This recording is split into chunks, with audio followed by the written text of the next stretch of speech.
திட்டம் போட்டு செயல்படுத்தப்படுகிற ஒரு திட்டமாக முடிவெடுப்பது என்று வரும்போது ஆட்சி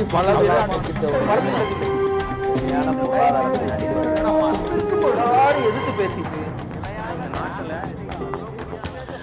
நட்டூர் சிங் சொன்ன மாதிரி என்ன காரணத்துக்காக சோனியா காந்தி பிரதமர் ஆகாம போனாங்க அப்படிங்கறதை ஒரு விவாதமாக இங்க பேசிட்டு இருக்கிறோம். அதை ஒரு கேள்வியாக நேயர்கள்ட்ட முன் வச்சோம். சோனியா காந்தி பிரதமர் ஆகாததற்கு காரணம் அவங்களுடைய மனசாட்சியின் குரல், ராகுல் காந்தி, பாஜக எதிர்ப்பு அப்படின்னு 3 ஆப்ஷன்ஸோட அவங்க கிட்ட கேள்வியை முன் வச்சோம். அதுல மனசாட்சி அப்படின்னு 30% நேயர்களும், ராகுல் காந்தி அப்படின்னு 15% நேயர்களும், பாரதிய ஜனதா கட்சியின் எதிர்ப்பு அப்படின்னு 55% நேயர்களும் சொல்லியிருக்கிறாங்க. வாக்களித்த நேயர்களுக்கு நன்றி. இனி அரங்கத்தில் இருக்கக்கூடிய நேயர்களுடைய கேள்விகளுக்கு நீங்க பதில் சொல்லுங்க. நேரம் ரொம்ப குறைவாக இருக்கு. நீங்க கேள்வியை சீக்கிரமாகவும் சுருக்கமாகவும் கேளுங்க. நீங்களும் பதிலை சுருக்கமாக முடிச்சீங்கன்னா இன்னும் கூட 2 கேள்வி கேட்கலாம். ராகவன் சார் அவர்கள்ட்ட ஒரு கேள்வி. நேரு குடும்பத்தை சேர்ந்தவர்கள் அனைவரும் நாட்டிற்காக தான் உயிரை விட்டார்கள் மேடம் சொன்னாங்க. நாட்டிற்காக தான் உயிரை விட்டார்கள் அவங்க சொல்வது எந்த விதத்தில் நியாயம் சார்? அது அவங்களதான் கேட்கணும். நீங்க சரி, என்ன வேணா கேளுங்க, நான் சொல்லட்டுமா? இந்த நாட்டிற்காக உயிர் தியாகம் செய்தவர்கள், பிரதமராக இருந்து இந்த நாட்டிற்காக உயிர் தியாகம் செய்தவர்கள் அன்னை இந்திரா காந்தி அவர்கள். எல்லாருக்கும் தெரிஞ்ச விஷயம் அது. அதே நேரம் ராஜீவ்காந்தி அவர்களும் கொல்லப்பட்டார்கள் என்றால் இந்த நாட்டிற்காக அவர் எடுத்த சில முயற்சிகளின் காரணமாக அவர் கொல்லப்பட்டார்கள். அதெல்லாம் எல்லாருக்கும் தெரிஞ்ச விஷயம்.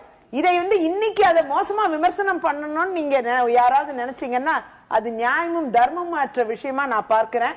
உண்மையாவே மனசாட்சி அற்ற ஒரு பேச்சாக இருக்கும் நான் கருதுறேன்.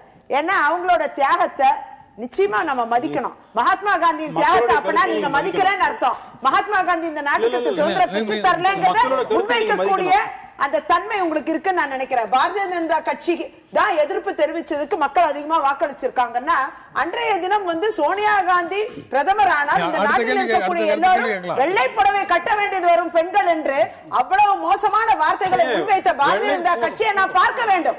அவ்வளவு தரம் குறைந்த ஒரு கட்சி தான் இந்த பாரதிய ஜனதா கட்சி. எல்லாருக்கும் தெரியும். தரம் குறைந்த வார்த்தையை பேசினாங்க. ஒரு பெண் ஆட்சிக்கு வந்தா இந்த நாட்டில் உள்ள பெண்கள் எல்லாம் இந்த நாட்டுடைய பெண்கள் எல்லாம் வெள்ளை புடவை கட்டணும்னு சொன்னாங்க. நாட்டுடைய பிரதமராக ஆக முடியாது. சட்டம் அதுல இல்ல, சட்டப்படி ஆகவே முடியாது. அந்நிய நாட்டு சட்டப்படி ஆக முடியாது நீங்க சொல்லக்கூடாது. சட்டம் சொல்லணும். கோர்ட்டே ஆர்டர் கொடுத்துருச்சு. நாட்டுடைய சிட்டிசன் யார்ட்ட கேக்குறீங்க?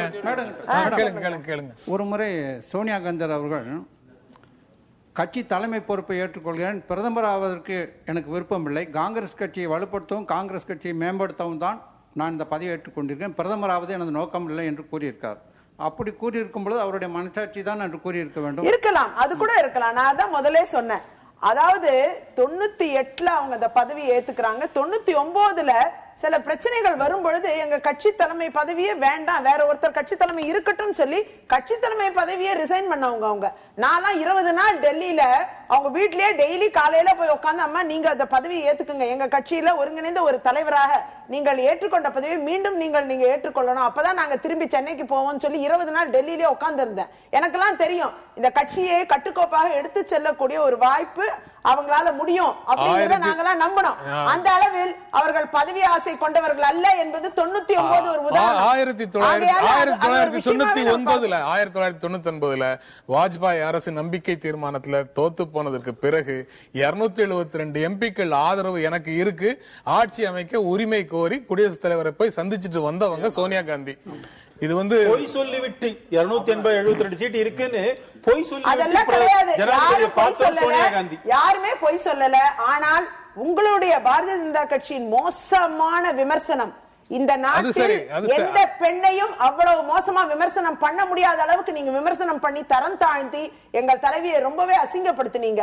அதனால இந்த பதவி என்பது ஒரு விஷயம் அல்ல என்பதை அவர்கள் மதித்தார்கள்.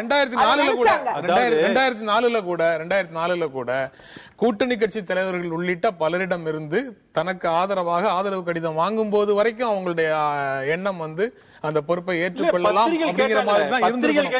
இல்லன்னா அந்த மாதிரி வாங்கியிருக்க வேண்டிய அவசியம் இல்ல. இதெல்லாம் விவாதத்துக்குரிய வேற விஷயம். இதெல்லாம் வேற விஷயம். கூட்டணி கட்சிகளை பொறுத்தவரை கூட்டணி கட்சிகள் என்ன முடிவு செய்யுதோ அவங்க தான் பிரதமர். சோனியா காந்தி எந்த காரணத்திற்காகவும் பதவி ஏற்கலன்னு சொல்லி இருந்தால் கூட மக்கள் சக்தி, மக்களுடைய எதிர்பார்ப்பு இல்லாத ஒரு தலைவர் வந்து எங்க பிரதமராக வந்திருக்கிறார். அப்ப இந்த சக்தியை ஆட்டி வைக்கிறது, மக்கள் விருப்பத்திற்கு மாறாக ஒருவர் வந்து இருப்பது, இந்த சக்தியை இங்க நிர்ணயிக்குவது வெளிநாடுகளோ இல்ல வேற ஒரு பயங்கரமான சக்தி இங்க ஆட்டி வைக்குதா? யார் இங்க ஆள வேண்டும் என்ற முடிவு செய்வது யார்? சொன்னீங்க ஐயநாத் சார். அதுதான் நீங்க நல்லா கவனிச்சீங்கன்னா இதுல நட்வர் சிங் 2 விஷயத்த சொல்லியிருக்காரு. 1998 வாஜ்பாய் அரசு இருந்த போது நடத்தப்பட்டிருக்கின்ற போக்ரான் 2வது அணு ஆயுத சோதனை என்பது 95லேயே நடந்திருக்க வேண்டும். ஆனால் அப்பொழுது அதனை கண்டுபிடித்து அந்த போக்ரான் பகுதியில் அங்க நடக்கக்கூடிய நடவடிக்கைகள் எல்லாம் பார்த்து கிளின்டன் எச்சரிக்கை விடுத்தார் நரசிம்மராவை கூப்பிட்டு, அதனால வந்துட்டு அதை டிராப் பண்ணாங்க அப்படின்னு சொல்றாங்க. ஒண்ணு.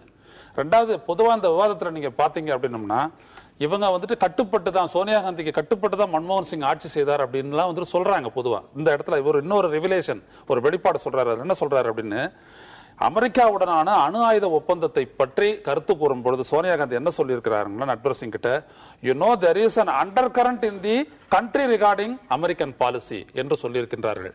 ஆனால் அதற்கு பிறகு அவர்களுடைய கருத்து மாறி இருக்கின்றது. அப்படியானால் ஒரு வலிமை வாய்ந்த ஒரு தலைவரினுடைய கருத்து காங்கிரஸ் கட்சியினுடைய அந்த ஆட்சியினுடைய ஒரு நிலைப்பாடாக ஆகாமல் இருக்கின்றது என்றால் நிச்சயமாக இந்த நாட்டினுடைய தலைமையை ஒரு அந்நிய சக்தி இயக்குகிறது என்பதுதான் இதிலிருந்து நாம் புரிந்து கொள்ள வேண்டியது. நிகழ்ச்சி நிறைவு செய்ய வேண்டிய நேரம் வந்துருச்சு. நிறைவு செய்ய வேண்டிய நேரம். இறுதி சுற்றுக்கு உங்ககிட்ட வர முடியல, மன்னிக்கணும். இந்த அரங்கத்துக்கு வந்து உங்களுடைய கருத்துக்களை பகிர்ந்து கொண்டதற்காக எங்கள் நெஞ்சார்ந்த நன்றி. நேயர்களே உங்களுக்கும் நன்றி. மீண்டும் சந்திப்போம். நன்றி, வணக்கம்.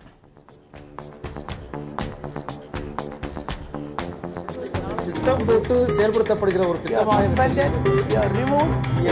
சூழலை உருவாக்குவதற்காக முடிவெடுப்பது என்று வரும்போது ஆட்சி